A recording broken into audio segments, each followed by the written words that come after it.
Katonda ayogedde naawe. Buli lw'oba n'okwebuuza tonnayitaba eri Katonda, tonnayimirira kuweereza Katonda. Obubaka buno nali njogerako kwemabega mu gundi y'abaweereza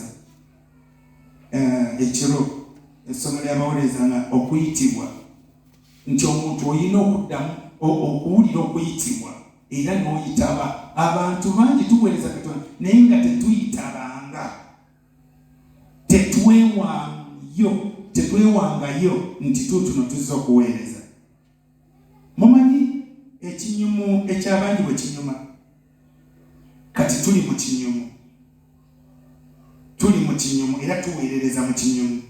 Gundi agenze nani kyokolaba buli muntu alimu okusinga no kansinga ono nze musinga. Twewaanira ne mu ekyo ne tulema okutegeera nti gwe tuweereza ye tatunuulira ebyo. Ebyo gwawa 3 ne gwawa 7 ne gwawa 10 oba 9 oba mmeka. Kati gwe buli lwotunaga njagala kusingira wano waliwo mark ze tumyesinga mu maaso ga Katonda. Kati tugezeeko okuyitaba ng'omuntu omu.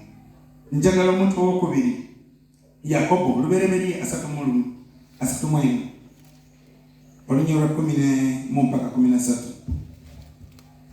Ono Yakobo naye Katonda yamuyita, naye bw'amala okuyitaba abaako byakola n'okutambula eri Katonda. Yogera tuwulire. Lubereberye 3:11 malayika wa Katonda n'angambira mu kirooto nti Yakobo, nenjogera nti nze nzuuno. N'ayogera nti yimusa kaakano amaaso go olabe embuzi zonna ennume ezirinyira ekisibo za biwuuga n'eza bujjajijaji n'eza kiweewoweewo, kubanga ndabye byonna Labani byakukolera. 13 Nze Katonda w'e Beseri, gye wafuukira amafuta ku mpagi, gye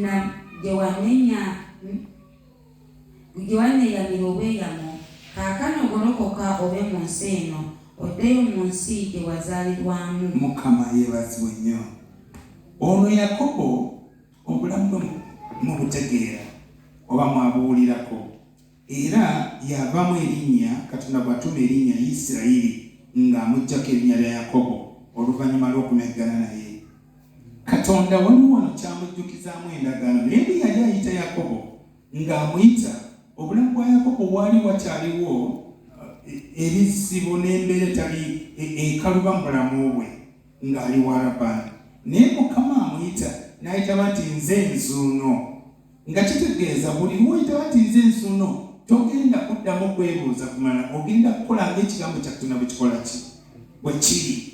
Ayina ne yamugamba wano kola, naye amujjukiza kino kyamugamba nti nze Katonda oli gwe wasinkana e Beseri. Kitegeeza nti nze Katonda ow'endagaano, nze Katonda ajjukira endagaano, nze Katonda akuuma endagaano.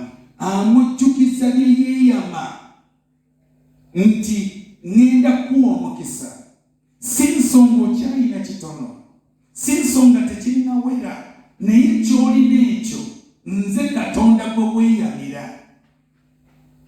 Kati tambula era bw'okkirira wansi waliwo okulaba nga ne bawala ba Labani nabo batandise okwagala okuleka kitaabwe.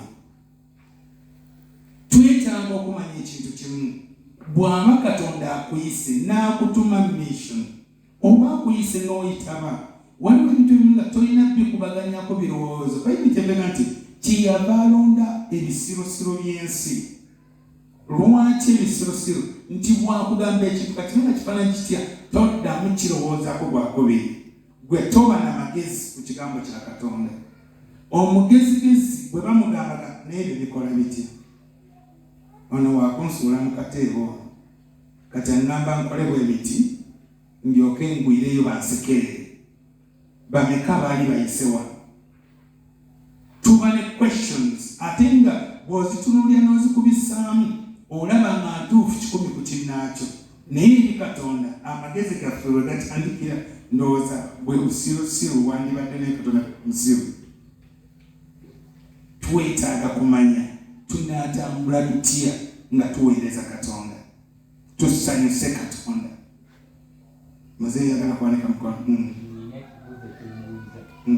Mutugatta ne bakazi baffe emutufuula omuntu omu. Naye kaakati bw'otandika okukola ekintu kyonna nga tebuulidde mukazi wo mwafuuka omuntu omu oba tosobezza. Mukama yeebazibwe.